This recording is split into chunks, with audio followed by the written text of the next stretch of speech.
Dia 10 de abril, Levítico capítulo 14. Disse o Senhor a Moisés: Esta será a lei do leproso no dia da sua purificação. Será levado ao sacerdote. Este sairá fora do arraial e o examinará. Se a praga da lepra do leproso está curada, então o sacerdote ordenará que se tomem para aquele que se houver de purificar 2 aves vivas e limpas, e pau de cedro, e estofo carmesim e isopo. Mandará também o sacerdote que se molhe uma ave num vaso de barro sobre águas correntes. Tomará a ave viva e o pau de cedro e o estofo carmesim e o isopo e os molhará no sangue da ave que foi imolada sobre as águas correntes. E sobre aquele que há de purificar-se da lepra, aspergirá 7 vezes. Então o declarará limpo e soltará a ave viva para o campo aberto. Aquele que tem de se purificar, lavará as vestes, rapará todo o seu pelo, banhar-se-á com água e será limpo. Depois entrará no arraial, porém ficará fora da sua tenda por 7 dias. Ao 7º dia, rapará todo o seu cabelo, a cabeça, a barba e as sobrancelhas. Rapará todo o pelo, lavará suas vestes, banhará o corpo com água e será limpo. No 8º dia, tomará 2 cordeiros sem defeito, uma cordeira sem defeito de 1 ano e 3 dízimas de 1 efa de flor de farinha, para oferta de manjares amassada com azeite, e separadamente 1 cestário de azeite. E o sacerdote que faz a purificação apresentará o homem que houver de purificar-se, e essas coisas diante do Senhor, à porta da tenda da congregação. Tomará um dos cordeiros e o oferecerá por oferta pela culpa, e o cestário de azeite, e os moverá por oferta movida perante o Senhor. Então imolará o cordeiro no lugar em que se imola a oferta pelo pecado e o holocausto no lugar santo, porque quer a oferta pela culpa como a oferta pelo pecado são para o sacerdote, são coisas santíssimas. O sacerdote tomará do sangue da oferta pela culpa e o porá sobre a ponta da orelha direita daquele que tem de purificar-se, e sobre o polegar da sua mão direita, e sobre o polegar do seu pé direito. Também tomará do cestário de azeite e o derramará na palma da própria mão esquerda. Molhará o dedo direito no azeite que está na mão esquerda, e daquele azeite aspergirá com o dedo 7 vezes perante o Senhor. Do restante do azeite que está na mão, o sacerdote porá sobre a ponta da orelha direita daquele que tem de purificar-se, e sobre o polegar da sua mão direita e sobre o polegar do seu pé direito em cima do sangue da oferta pela culpa. O restante do azeite que está na mão do sacerdote pô-lo-á sobre a cabeça daquele que tem de purificar-se. Assim, o sacerdote fará expiação por ele perante o Senhor. Então, o sacerdote fará a oferta pelo pecado e fará expiação por aquele que tem de purificar-se da sua imundícia. Depois, imolará o holocausto e o oferecerá com a oferta de manjares sobre o altar. Assim, o sacerdote fará expiação pelo homem, e este será limpo. Se for pobre e as suas posses não lhe permitirem trazer tanto, tomará um cordeiro para a oferta pela culpa, como oferta movida, para fazer expiação por ele, e a dízima de 1 efa de flor de farinha amassada com azeite, para a oferta de manjares, e 1 cestário de azeite, 2 rolas ou 2 pombinhos, segundo as suas posses, dos quais um será para a oferta pelo pecado e o outro para o holocausto. Ao 8º dia da sua purificação, os trará o sacerdote, à porta da tenda da congregação perante o Senhor. O sacerdote tomará o cordeiro da oferta pela culpa e o cestário de azeite e os moverá por oferta movida perante o Senhor. Então, o sacerdote imolará o cordeiro da oferta pela culpa e tomará do sangue da oferta pela culpa e o porá sobre a ponta da orelha direita daquele que tem de purificar-se, e sobre o polegar da sua mão direita e sobre o polegar do seu pé direito. Derramará do azeite na palma da própria mão esquerda, e com o dedo direito aspergirá do azeite que está na sua mão esquerda 7 vezes perante o Senhor. Porá do azeite que está na sua mão na ponta da orelha direita daquele que tem de purificar-se, e no polegar da sua mão direita e no polegar do seu pé direito, por cima do sangue da oferta pela culpa. O restante do azeite, que está na mão do sacerdote, porá sobre a cabeça do que tem de purificar-se, para fazer expiação por ele perante o Senhor. Oferecerá uma das rolas ou um dos pombinhos segundo as suas posses. Será um para a oferta pelo pecado e o outro para o holocausto, além da oferta de manjares. E assim, o sacerdote fará expiação por aquele que tem de purificar-se perante o Senhor. Esta é a lei daquele em quem está a praga da lepra, cujas posses não lhe permitem o devido para a sua purificação. Disse mais o Senhor a Moisés e a Arão: quando entrardes na terra de Canaã, que vos darei por possessão, e eu enviar a praga da lepra a alguma casa da terra da vossa possessão, o dono da casa fará saber ao sacerdote, dizendo: parece-me que há como que praga em minha casa. O sacerdote ordenará que despejem a casa, antes que venha para examinar a praga, para que não seja contaminado tudo o que está na casa. Depois virá o sacerdote para examinar a casa, e examinará a praga. Se nas paredes da casa há manchas esverdinhadas ou avermelhadas, e parecem mais fundas que a parede, então o sacerdote sairá da casa e a cerrará por 7 dias. Ao 7º dia, voltará o sacerdote e examinará. Se vir que a praga se estendeu nas paredes da casa, ele ordenará que arranquem as pedras em que estiver a praga e que as lancem fora da cidade num lugar imundo. E fará raspar a casa por dentro ao redor, e o pó que houverem raspado lançarão fora da cidade num lugar imundo. Depois tomarão outras pedras e as porão no lugar das primeiras. Tomar-se-á outra argamassa e se rebocará a casa.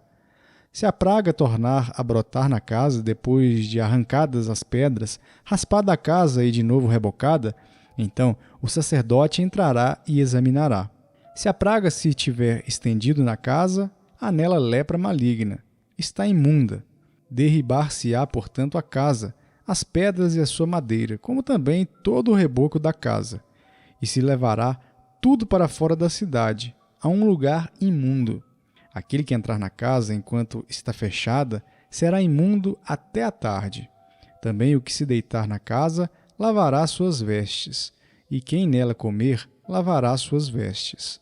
Porém, tornando o sacerdote a entrar e examinando, se a praga na casa não se tiver estendido depois que a casa foi rebocada, o sacerdote a declarará limpa, porque a praga está curada. Para purificar a casa, tomará 2 aves e pau de cedro e estofo carmesim e hisopo, e molará uma ave num vaso de barro sobre águas correntes. Tomará o pau de cedro e o hisopo e o estofo carmesim e a ave viva, e os molhará no sangue da ave imolada e nas águas correntes, e aspergirá a casa 7 vezes. Assim purificará aquela casa com o sangue da ave, e com as águas correntes, e com a ave viva, e com o pau de cedro, e com o hisopo, e com o estofo carmesim. Então soltará a ave viva para fora da cidade, para o campo aberto. Assim fará expiação pela casa e será limpa. Esta é a lei de toda sorte de praga de lepra e de tinha, e da lepra das vestes e das casas, e da inchação e da pústula, e das manchas lustrosas, para ensinar quando qualquer coisa é limpa ou imunda. Esta é a lei da lepra. Salmos capítulo 17. Ouve, Senhor, a causa justa. Atende ao meu clamor, dá ouvidos à minha oração, que procede de lábios não fraudulentos. Baixe de tua presença o julgamento a meu respeito. Os teus olhos veem com equidade. Sondas-me o coração, de noite me visitas, provas-me no fogo, e iniquidade nenhuma encontras em mim. A minha boca não transgride. Quantas ações dos homens, pela palavra dos teus lábios, eu me tenho guardado dos caminhos do violento. Os meus passos se afizeram às tuas veredas, os meus pés não resvalaram. Eu te invoco, ó Deus, pois tu me respondes. Inclina-me os ouvidos e acode às minhas palavras. Mostra as maravilhas da tua bondade, ó Salvador, dos que à tua destra buscam refúgio, dos que se levantam contra eles. Guarda-me como a menina dos olhos, esconde-me à sombra das tuas asas, dos perversos que me oprimem, inimigos que me assediam de morte. Insensíveis cerram o coração, falam com lábios insolentes. Andam agora cercando os nossos passos e fixam em nós os olhos para nos deitar por terra. Parecem-se com o leão, ávido por sua presa, ou o leãozinho, que espreita de emboscada. Levanta-te, Senhor, defronta-os, arrasa-os. Livra do ímpio a minha alma com a tua espada, com a tua mão, Senhor, dos homens mundanos, cujo quinhão é desta vida e cujo ventre tu enches dos teus tesouros, os quais se fartam de filhos, e o que lhes sobra deixam aos seus pequeninos. Eu, porém, na justiça contemplarei a tua face. Quando acordar, eu me satisfarei com a tua semelhança. Provérbios capítulo 28. Fogem os perversos sem que ninguém os persiga, mas o justo é intrépido como o leão. Por causa da transgressão da terra, mudam-se frequentemente os príncipes, mas por um sábio e prudente se faz estável a sua ordem. O homem pobre que oprime os pobres é como chuva que a tudo arrasta e não deixa trigo. Os que desamparam a lei louvam o perverso, mas os que guardam a lei se indignam contra ele. Os homens maus não entendem o que é justo, mas os que buscam o Senhor entendem tudo.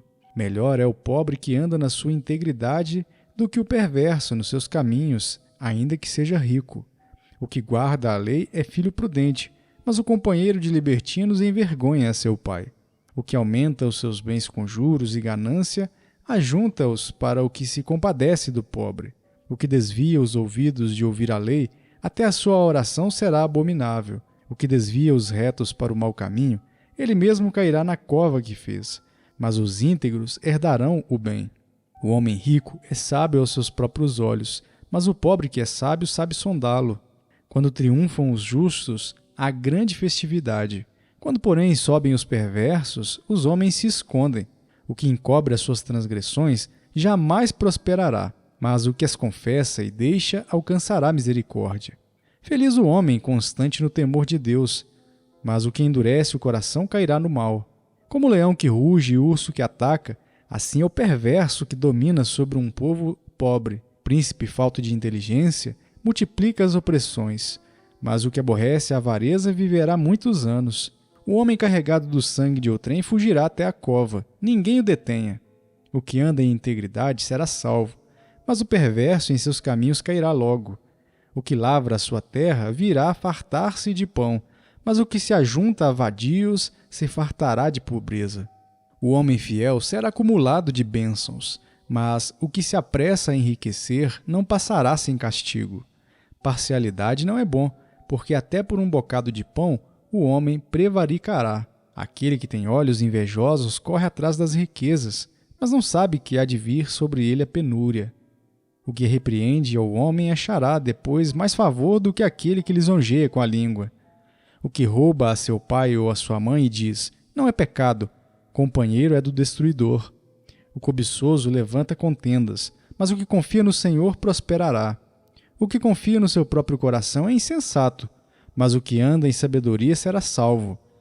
O que dá ao pobre não terá falta, mas o que dele esconde os olhos será cumulado de maldições. Quando sobem os perversos, os homens se escondem, mas quando eles perecem, os justos se multiplicam. 2 Tessalonicenses capítulo 2.